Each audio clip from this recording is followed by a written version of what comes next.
कंदमूल, फल, शाक, नमक, गुड़, काठ, पत्ता, जल अथवा मट्ठा, इनमें से जो कुछ भी दान किया जाता है वह अनंत पुण्य के लिए होता है। ब्रह्मादि देवता लोग भी बिना दिए कुछ नहीं प्राप्त करते।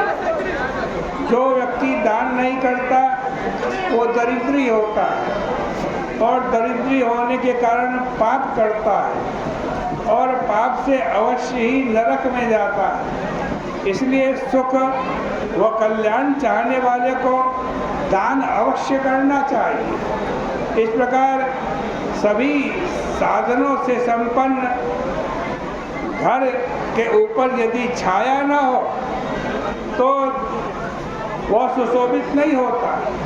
उसी प्रकार अन्य सभी मासों में किया गया भी धर्म वैशाख महीने के धर्म के बिना व्यर्थ हो जाता है। जिस प्रकार कन्या सभी लक्षणों से संपन्न होते हुए भी पति के जीवित रहते ही शुभ लक्षणा कही जाती है, उसी प्रकार हे राजन सभी अंगों पांगों से युक्त भी क्रियाएं वैशाख महीने के बिना व्यर्थ हैं। जिस प्रकार दया से रहित सभी गुण व्यर्थ हैं, उसी प्रकार वैशाख मास के धर्म के बिना सारी क्रियाएं व्यर्थ हैं। सभी गुणों से युक्त भी साग सब्जी जिस प्रकार नमक के बिना स्वाद रहित मालूम पड़ती है, उसी प्रकार वैशाख मास में नहीं किए गए आज शुभ कर्म पुण्य कर्म आज कहते हैं यदि वैशाख महीने में नहीं किए गए हैं तो सभी पुण्य कर्म बेकार है। हे राजन, जिस प्रकार कोई स्त्री सुंदरी होती हुए भी वस्त्र के बिना उसकी शोभा नहीं होती है, उसी प्रकार मनुष्य के द्वारा भली भांति किए गए सभी कर्म यदि वैशाख मास के धर्म नहीं किए तो उनकी शोभा नहीं होती। इसलिए यह निश्चय हुआ कि जिस किसी भी प्राणी को जिस किसी भी प्रकार से वैशाख मास के धर्म को करना चाहिए।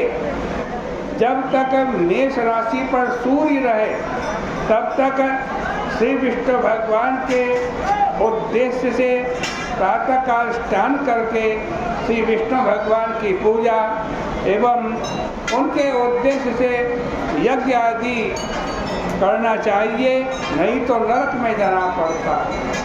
पूर्ण वैशाख मास भगवान को बड़ा प्यारा है और इस मास के देवता भगवान विष्णु हैं तथा इस मास में किए गए तीर्थ यात्रा तप यज्ञ दान एवं हवन अधिकाधिक फल देने वाले होते हैं। आज कहते हैं प्रार्थना करें, हे मधुसूदन, मधु नामक राक्षस को मारने वाले, हे देवेश देवताओं के स्वामी, वैशाख मास में जबकि सूर्य प्रायः मेष राशि पर रहते हैं, मैं प्रातःकाल स्नान करूंगा। हे माधव, इसे आप निर्विघ्न करें। अर्घ देते हुए मंत्र बोले, हे प्रभु मधुसूदन, मेषगत सूर्य में वैशाख मास में प्रातः स्नान में तत्पर मैं आपके लिए अर्घ दे रहा हूँ। कृपया मेरे इस अर्घ को ग्रहण करो। श्री गंगा आदि सभी नदियाँ, सभी तीर्थ एवं सभी जलाशय मेरे दिए हुए इस अर्घ को ग्रहण करके परम प्रसन्न हो। ब्रह्मादि देवता, सभी ऋषि तथा अन्य जो वैष्णव हैं, वे सभी मेरे दिए हुए अर्घ को ग्रहण करें और मेरे लिए यथोक्त फल दे। अर्थात विभिन्न देवताओं के अर्घदान से जो भिन्न भिन्न श्रेष्ठ फल बतलाए गए हैं वे अपने अपने फलों को देने वाले हों। हे प्रभु, तुम सर्वश्रेष्ठ हो, पापियों के शासक हो, दंड देने वाले हो, यम स्वरूप भी हो तथा समदर्शी भी हो। मेरे दिए गए अर्घ को ग्रहण करो, मुझे यथोक्त फल प्रदान करो। इस प्रकार अर्घ देकर तत्पश्चात स्नान करना चाहिए।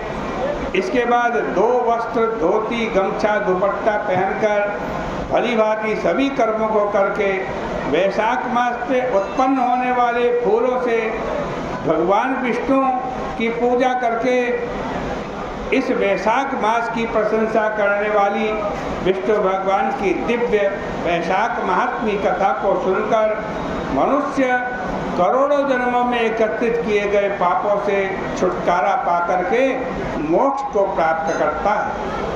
वह व्यक्ति कभी भी पृथ्वी पर अथवा स्वर्ग में व पाताल लोक में कहीं भी दुखी नहीं होता।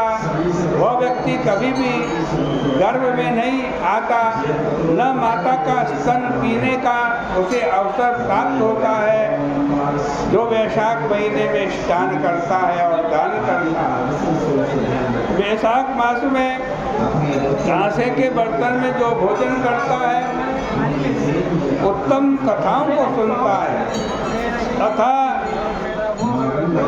कांसे के बर्तन में जो भोजन करता है, जो उत्तम कथाओं को नहीं सुनता है तथा न तो प्रातःकाल स्नान करता है न दान करता है, वह नरकों में जाता है। हो सकता है हजारों ब्रह्म हत्या के पाप कभी किसी प्रकार शांत हो सके, किंतु वैशाख मास में जिसने स्नान नहीं किया उसका वो पाप नष्ट नहीं होता। देखो भाई, ये शरीर स्वतंत्र है, आपके अधीन है, आप जैसा मर्जी शरीर को चला सकते। जल भी स्वतंत्र है, गंगा जी का जल बिल्कुल स्वतंत्र है, बहता है, कभी गंगा जी का घाट बंद नहीं होता। और आपकी ये जिह्वा भी स्वतंत्र है।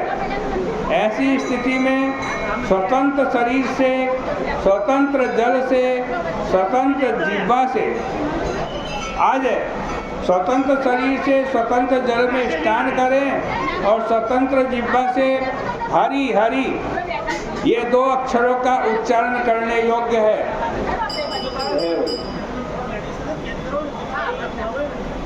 बोले वैशाख महात्मा की। जो कोई नीच मनुष्य इस पवित्र वैशाख मास में स्नान नहीं करता, वो जीवित रहते हुए भी मरे हुए के समान है।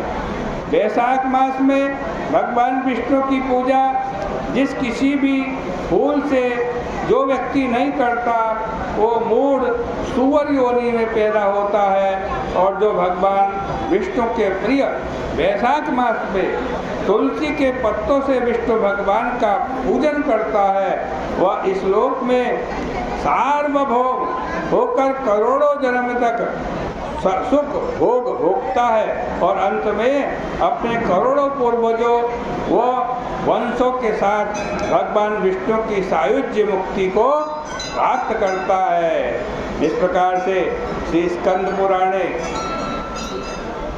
वैशाख महात्म्य नारद अम्बरीश संवादे वैशाख धर्म प्रशंसनम नाम चतुर्थो अध्याय, ये 4थे अध्याय की कथा, इसके पुण्य को भगवान के श्री चरणों में अर्पित करते हैं। बोले कृष्ण कन्हैया लाल की, बोले वैशाख महात्मा की।